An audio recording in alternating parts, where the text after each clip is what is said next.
Buenos días, licenciado. Buenos días, compañeros. Hoy hablaremos sobre la sección 21, que es sobre provisiones y contingencias. La sección 32, hechos ocurridos después del periodo sobre el que se informa.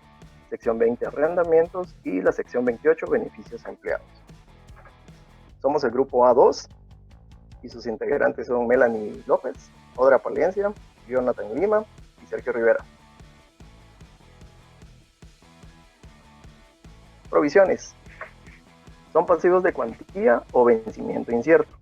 Contingencias, puede ser un activo o un pasivo, surgido a raíz de sucesos pasados cuya existencia ha de ser confirmada solo porque ocurra o deje de ocurrir uno o más eventos inciertos en el futuro, que no estén enteramente bajo el control de la entidad. ¿Cuál es el reconocimiento inicial? La entidad tenga una obligación en la fecha sobre la que se informa como resultado de un suceso pasado, sea probable que la entidad tenga que desprenderse de recursos que comparten beneficios económicos para liquidar la obligación. El importe de la obligación puede ser estimado de forma fiable. La entidad reconocerá las provisiones como un pasivo en el estado de situación financiera y reconocerá el importe de la provisión como un gasto. Su medición inicial. Una entidad medirá una provisión como la mejor estimación del importe requerido para cancelar la obligación en la fecha de la presentación. Pero, ¿qué es la mejor estimación? Es el importe que una entidad pagaría racionalmente para liquidar la obligación al final del periodo sobre el que se informa o para transferir a un tercero en esa fecha. Cuando el efecto, el valor en el tiempo del dinero resulte significativo, el importe de la provisión será el valor presente de los importes que se espera sean requeridos para liquidar la obligación. La medición posterior. Primero, una entidad cargará contra una provisión únicamente los desembolsos para los que fue originalmente reconocida. 2. Revisará y ajustará las provisiones en cada fecha de presentación para reflejar la mejor estimación actual del importe que sería requerido para cancelar la obligación en esa fecha. Cualquier ajuste a los importes previamente reconocidos se reconocerá en el resultado, a menos que la provisión se hubiera reconocido originalmente como parte del costo de un activo. Pasivos contingentes. Un pasivo contingente es una obligación posible pero incierta, o una obligación presente que no está reconocida porque no cumple una de las dos condiciones. Sea probable que la entidad tenga que desprenderse de recursos que comporten beneficios económicos para liquidar la obligación, y el importe de la obligación puede ser estimado de forma fiable. Cuando una entidad sea responsable de forma conjunta y solidaria de una obligación, la parte de la deuda que se espera que cubran las otras partes se tratará como un pasivo contingente. Activos contingentes. Una entidad no reconocerá un activo contingente como un activo. Se requiere que se revele un activo contingente cuando sea probable la entrada de beneficios económicos a la entidad. Cuando el flujo de beneficios económicos es cierto, el activo correspondiente no es un activo contingente, por lo tanto, es apropiado proceder a reconocerlo. Información a revelar sobre las provisiones. Se necesita una conciliación que muestre el importe en libros al principio y al final del periodo, las adiciones realizadas durante el periodo, los importes cargados contra la provisión durante el periodo y los importes no utilizados revertidos en el periodo. Una breve descripción de la naturaleza de las obligaciones y del importe y calendario esperado de cualquier pago resultante. Una indicación acerca de las incertidumbres relativas al importe o al calendario de las salidas de recursos. El importe de cualquier desembolso esperado, indicando el importe de los activos que hayan sido reconocidos por este desembolso esperado. No se requiere información comparativa para los periodos anteriores. Información a revelar sobre los pasivos contingentes. A menos que la posibilidad de una eventual salida de recursos para liquidar sea remota, una entidad revelará cada clase de pasivo contingente en la fecha de presentación, una breve descripción de la naturaleza del mismo y, cuando fuera practicable, una estimación de sus efectos financieros, una indicación de las incertidumbres relacionadas con el importe o el calendario de salidas de recursos y las posibilidades de cualquier desembolso. Si es impracticable, revelará una o más de estas informaciones. Este hecho deberá señalar. Información a revelar sobre activos contingentes. Si es probable una entrada de beneficios económicos, pero no prácticamente cierta, una entidad revelará una descripción de la naturaleza de los activos contingentes al final del periodo sobre el que se informa, a menos que involucrase costos de esfuerzos proporcionados, una estimación de sus efectos financieros medido utilizando los principios establecidos. Información a revelar perjudicial. En casos extremadamente excepcionales, puede esperarse que la revelación de información, ya sea total o parcial, puede esperarse que perjudique seriamente la posición de la entidad en disputas con terceros sobre las situaciones que contemplan las provisiones, los pasivos contingentes o los activos contingentes. En este caso, una entidad no necesita revelar la información, pero revelará la naturaleza genérica de la disputa, junto con el hecho de que la información no se ha revelado y las razones por las que ha llevado a cabo tomar tal decisión. Los ocurridos después del periodo sobre el que se informa y establece los principios para el reconocimiento, medición y revelación de esos hechos. Definición de hechos ocurridos después del periodo sobre el que se informa. Son todos los hechos favorables o desfavorables que se han producido entre el final del periodo sobre el que se informa y la fecha de autorización de los estados financieros para su publicación. Existen dos tipos de hechos: los que proporcionan evidencia de las condiciones que existen al final del periodo sobre el que se informa y los que indican condiciones que surgieron después del periodo sobre el que se informa. Reconocimiento y medición en los hechos ocurridos después del periodo sobre el que se informa que implican ajuste. Ejemplo, la resolución de un litigio judicial después del periodo sobre el que se informa, que confirma que la entidad tenía una obligación presente al final del periodo sobre el que se informa. La entidad ajustará cualquier provisión reconocida con anterioridad respecto a ese litigio judicial, de acuerdo con la sección 21, provisiones y contingencias, o reconocerá una nueva provisión. La entidad no revelará simplemente un pasivo contingente. En su lugar, la resolución del litigio proporcionará evidencia adicional a ser considerada para determinar la provisión que deberá de reconocerse al final del periodo sobre el que se informa, de acuerdo con la sección 21. A continuación, seguimos con los hechos ocurridos después del periodo sobre el que se informa que no implican ajuste. Los importes reconocidos en sus estados financieros, para reflejar hechos ocurridos después del periodo sobre el que se informa si estos hechos no implican ajustes. Ejemplo, la reducción en el valor de mercado de las inversiones ocurrida entre el final del periodo sobre el que se informa y la fecha de autorización de los estados financieros para su publicación. La caída del valor del mercado no está normalmente relacionada con la condición de las inversiones al final del periodo sobre el que se informa, sino que refleja circunstancias acaecidas posteriormente. Por tanto, una entidad no ajustará los importes reconocidos en sus estados financieros para estas inversiones. Información a revelar. Revelarán la fecha de autorización para la publicación. Una entidad revelará la fecha en que los estados financieros han sido autorizados para su publicación y quién ha concedido esa autorización. Hechos ocurridos después del periodo sobre el que se informa que no implican ajuste. La naturaleza del hecho y una estimación de sus efectos financieros o un pronunciamiento de que no se pueda realizar esta estimación. Financieros son cuando transfiera sustancialmente todos los riesgos y ventajas inherentes a la propiedad, y los operativos si no se transfiere sustancialmente todos los riesgos y ventajas inherentes a la propiedad. Por ejemplo, el arrendamiento transferido, la propiedad del activo al arrendatario a la finalización de su plazo. Los estados financieros de los arrendatarios, arrendamientos financieros. El reconocimiento inicial. Un arrendatario reconocerá sus derechos de uso y obligaciones bajo el arrendamiento financiero, como activos y pasivos en su estado de situación financiera, por el importe igual al valor razonable del bien arrendado.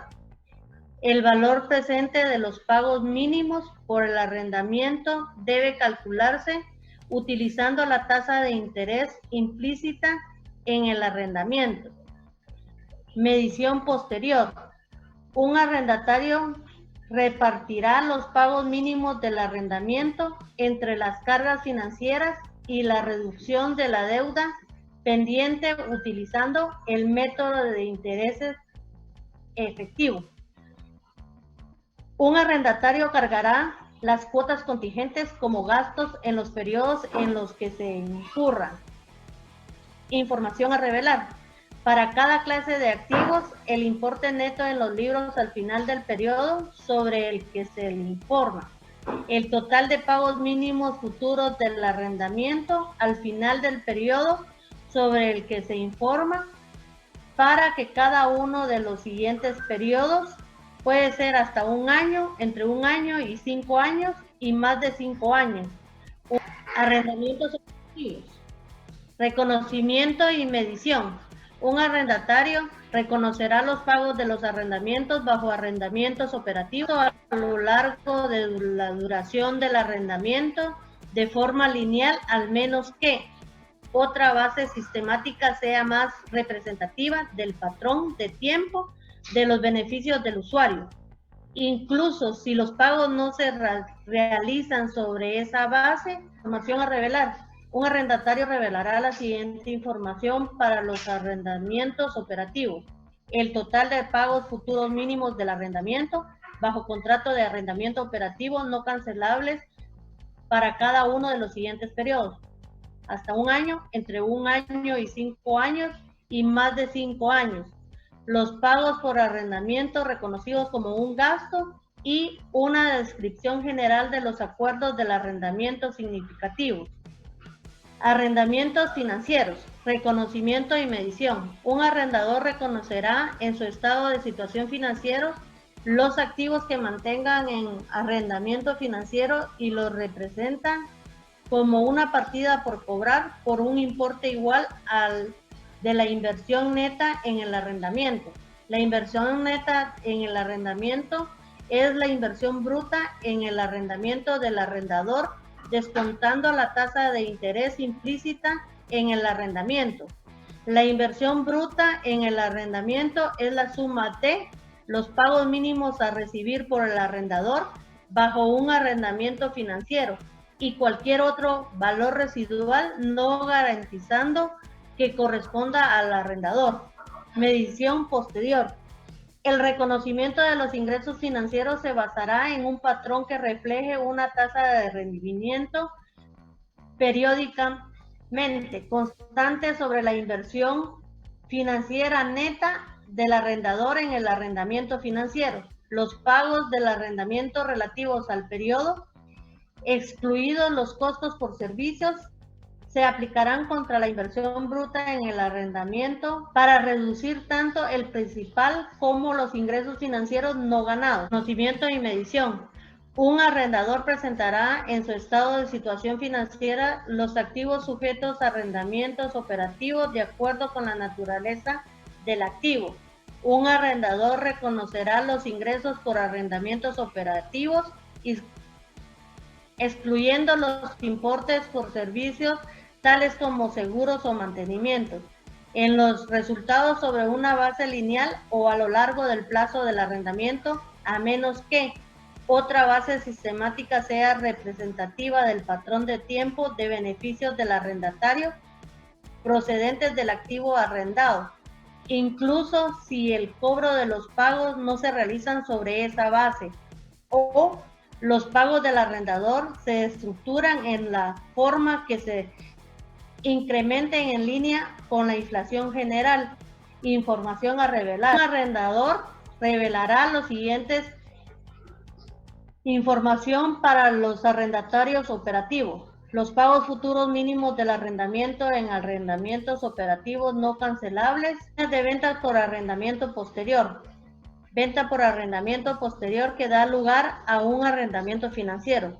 Si una venta con arrendamiento posterior da lugar a un arrendamiento financiero, el arrendatario vendedor no reconocerá inmediatamente como ingreso cualquier exceso del producto de la venta sobre el importe en libros. Venta por arrendamiento posterior que da lugar a un arrendamiento operativo. Si una venta con arrendamiento posterior da lugar a un arrendamiento operativo y está claro que la transacción se ha establecido a su valor razonable, el arrendatario vendedor reconocerá cualquier resultado inmediatamente. Información a revelar. Los requerimientos de la información a revelar para arrendatarios y arrendadores se aplicarán igualmente a las ventas con un arrendamiento posterior.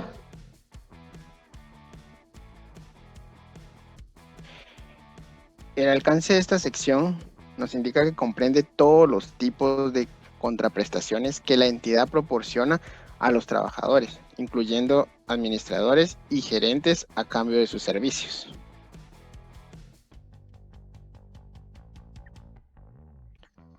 Esta sección nos da lo que son 4 tipos de beneficios a los empleados, a los que se hace referencia, que son 1. Beneficios a corto plazo a los empleados, que son los beneficios cuyo pago serán totalmente atendidos en el término de los 12 meses siguientes al cierre del periodo. 2. Beneficios post-empleo, que son los beneficios a los empleados que se pagan después de completar su periodo de empleo en la entidad.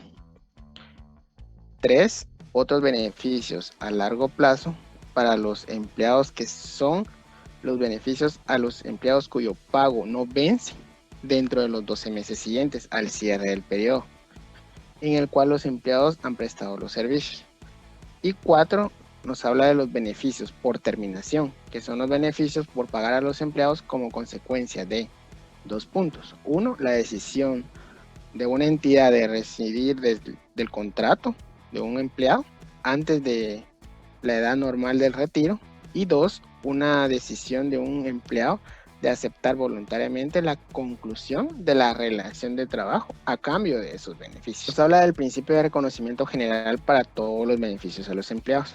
Una entidad nos indica que reconocerá el costo de todos los beneficios a los empleados a los que estos tengan derecho como resultado de servicios prestados a la entidad durante el periodo sobre el que se informa, como un pasivo después de deducir los importes que hayan sido pagados directamente a los empleados o como una contribución a un fondo de beneficio para los empleados.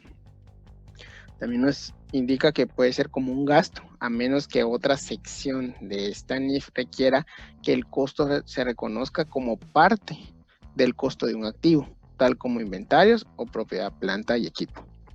Los beneficios a corto plazo a los empleados tenemos como ejemplo los sueldos, salarios y aportaciones a la seguridad social, las ausencias remuneradas a corto plazo, participaciones en ganancias e incentivos pagaderos dentro de los 12 meses siguientes al cierre del periodo en el que los empleados han prestado los servicios correspondientes.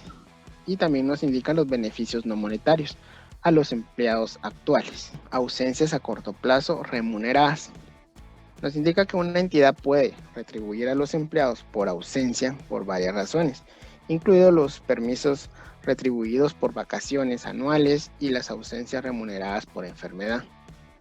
Algunas ausencias a corto plazo remuneradas se acumulan, pueden utilizarse en periodos futuros si los empleados no usan la totalidad de las ausencias a las que tienen derecho en el periodo corriente. El reconocimiento de la participación en ganancias y planes de incentivos nos indica que una entidad reconocerá el costo esperado de la participación en ganancias y pagos por incentivos solo cuando a.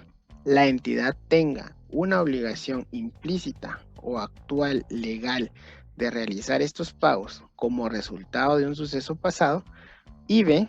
Pueda realizarse una estimación fiable de la obligación. Pasamos a la parte de beneficios post-empleo. Distinción entre planes de aportaciones definidas y planes de beneficios definidos. Los beneficios post-empleo podemos ver los siguientes ejemplos. Los beneficios por retiro, tales como las pensiones, y otros beneficios posteriores al empleo, tales como los seguros de vida, a los beneficios de asistencia médica. Los beneficios asegurados nos indica que una entidad puede pagar primas de pólizas de seguro para financiar un plan de beneficio post-empleo. Del pasivo por beneficios definidos.